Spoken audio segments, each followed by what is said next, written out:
Olá, amigos, tudo bem? Olha, estamos fechando aqui a semana e entrando na semana da Páscoa e eu estou querendo só dar um parecer aqui de como é que está funcionando esse balanço de forças, para que vocês entendam onde focar o ativismo. Basicamente, nós temos dois partidos que apoiam integralmente o governo, é o PSL e o Partido Novo. Esses dois partidos têm votado 90% das vezes em consonância com as propostas do governo. Muito bem, aí como é que funciona o outro lado?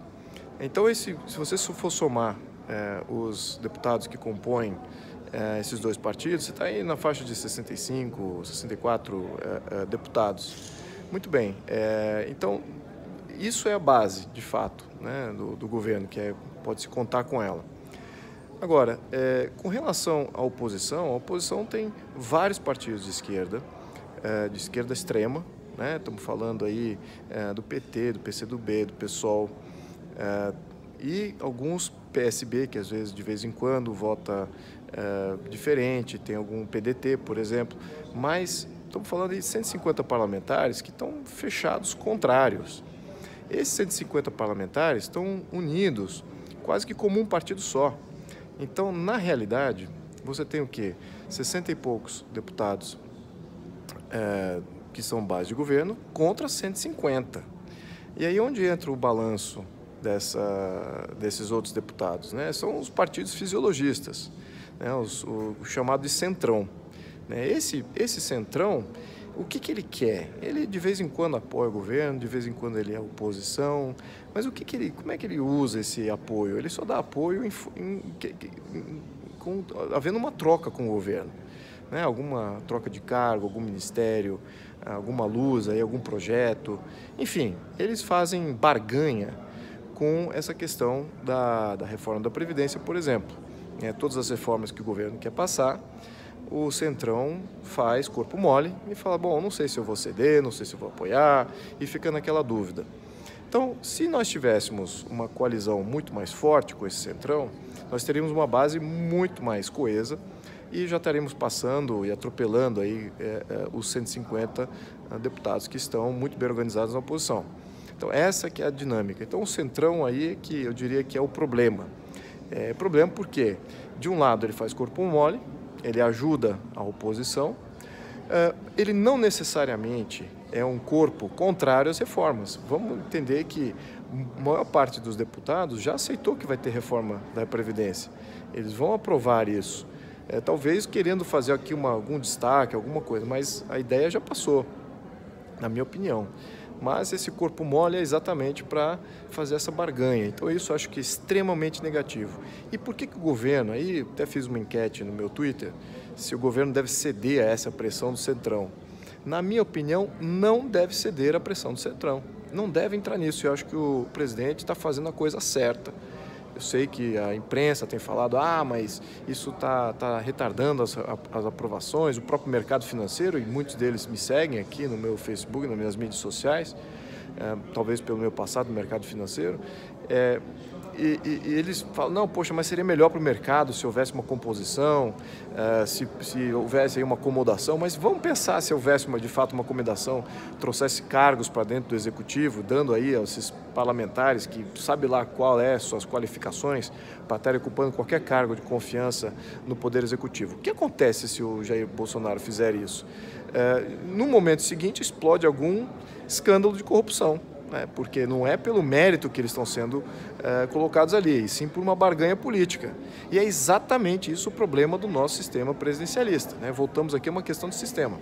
Então, o que eu acho que seja o potencial, uma das vias aqui?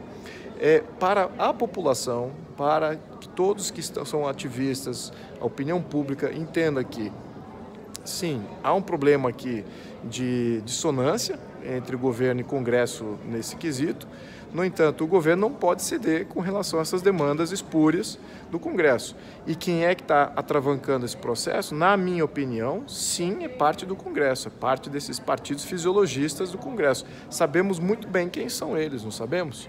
Já acabei de destacar aqui, né, que somente o partido PSL e o Novo, que votam em consonância com o governo, Temos a oposição de esquerda que nunca vai ter nada do governo, por definição, então eles estão carta fora do baralho. E estamos todos os outros partidos aí, estamos os grandes partidos, PMDB, PSDB, PR, PRTB, PSD, PP, todos esses outros partidos são fisiologistas e querem ali, demandam alguma coisa em troca para poder votar em cor. Então o ativismo tem que ser focado nesses parlamentares do Centrão. Lembrando, vou destacar aqui, para não ser generalista e criar aqui um problema com alguns parlamentares que são desses partidos e que têm votado consistentemente com o governo. Tá? Existe sim graus de fisiologismo. Tem alguns partidos que querem só vão votar só vão apoiar a reforma da Previdência se houver composição, se houver acomodação no Poder Executivo. Outros não. Outros há parlamentares muito conscientes de partidos como PSDB, PMDB, desses mesmos que eu citei, que são os fisiologistas, que votam com o governo. Então, são graus de fisiologismo. Tá? Então, aí é bom destacar isso. No entanto, se for para focar os canhões aqui de ativismo e convencer os parlamentares de que temos que ter, sim, a reforma, que acho que eles já estão convencidos, mas que para pararem de fazer esse toma lá da cá, esses são os partidos que devem ser direcionado esse foco ativista. Então, essa é a minha opinião. Eu acho que temos aí somente um entrave regimental com o que os partidos de esquerda radical estão fazendo. Não é positivo para o nosso Estado de Direito. Vemos que o sistema ele é montado para que a minoria possa travar uma composição mais hegemônica. Isso, de um ponto de vista de proteção de direitos de minorias, etc., eu vejo que até é favorável. No entanto, a gente vê como isso está sendo usado contrário a bloquear qualquer coisa de uma maneira totalmente não relevante ao tema a ser tratado. Ou seja, não há debate do mérito, não há debate do conteúdo da reforma política, da reforma da Previdência. Assim, somente entraves regimentais. Então você vê que já perderam, eles não querem nem entrar na questão da proposta, porque a proposta, na minha opinião, ela é razoável.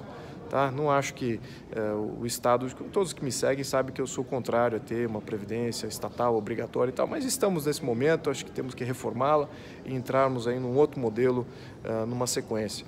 Tá, no modelo que eu sempre proponho nas minhas redes aqui. Então, não vou me repetir com relação a isso. Vocês podem acessar meu livro e também os meus canais, que eu estou sempre repetindo essa história. Bom, meus amigos, muito obrigado. Feliz Páscoa a todos e vamos com força aí, porque eu acho que essa batalha já está ganha. É uma questão de atravessar a porta. Né? Atravessar de porta pode ser difícil, tem várias chaves aí por causa dessa oposição, mas eu acho que a gente já ganhou essa e é uma questão de ter resiliência aí nesse processo. Tá? Muito obrigado a todos e a gente vai se falando em breve.